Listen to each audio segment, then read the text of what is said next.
Hello and welcome to Storytime with Nada. I am Miss Nada and this is Bo and Donna. They too welcome you. And today's story is all about preserving and pickling food.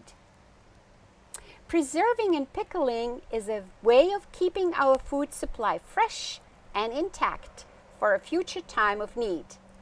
It is especially important if you live in a place that has a long, cold winter when nothing can grow because of the temperature outside. It could be useful for environments when the long periods of time are very dry too, and the air and the soil are too hot for delicate plants to survive. Early in the summer, when the crops were plentiful, Bo and Donna helped Nana harvest many delicious cucumbers and bell peppers from the garden. Vegetables were easy to come by and eaten daily in their salads or cooked into fresh, delicious meals like stuffed or roasted peppers. Yummy! Yet they were so plentiful that they could not eat them all. And that's when Nana decided to pickle some too.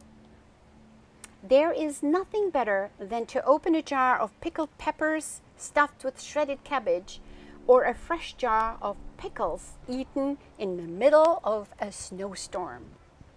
And here are some pickles and roasted peppers and sun-dried tomatoes. Can you see that?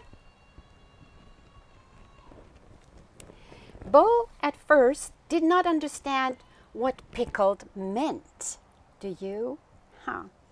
But by watching and helping Nana, he learned, as did Donna. There was a big pot on the stove with boiling water, which once cooled down was mixed with the exact measurement of pure vinegar extract and some sea salt from the coast. Nana picked some flowers from the blooming fennel plant in her garden and put them in each jar, all together with a few black peppercorns or even a clove of garlic. Donna and Bo were busy stuffing the selected small pickles tightly into each jar, and Nana poured in the vinegar mixture, the salt, the pepper, and the fennel flower. Now the jars were tightly closed with a lid and carefully placed in a pot with water, which when slowly heated would make the jars airtight. And that is very important to preserve the food. Donna begged Nana not to forget to pickle the shredded cabbage into some of beautiful red peppers jars, as those were her favorite winter salad dishes. At the end of the day, we had pickled cauliflower and carrots, string beans, and big fava beans, as well as many jars of tomato sauce that Nana cooked the night before. That was a lot of work for Nana, so she had one of her daughters come and help. Trays of bright red tomatoes were washed, steamed, peeled, ground, and cooked with garlic, oregano, and basil from the herb garden, seasoned to perfection. The whole house smelled of it, just like when you get a pizza with all these fresh herbs on it. The whole house smelled of the best pizza sauce on the planet, said Bo. He did not have to mention it twice, for a fresh homemade pizza was already in the oven.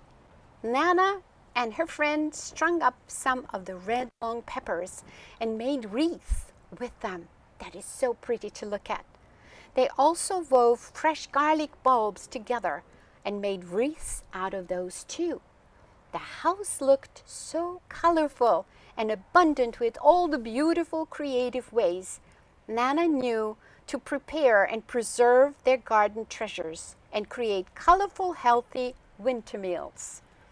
The days were documented by the many pictures that were drawn by who? Then Bo and Donna. displaying the fun teamwork and preserving delicacies in the most colorful ways. Anytime we work together as a team is a time to enjoy and to celebrate. Can you remember such a time when you and your family and friends had such a wonderful time? Did you ever pickle together? Let me know.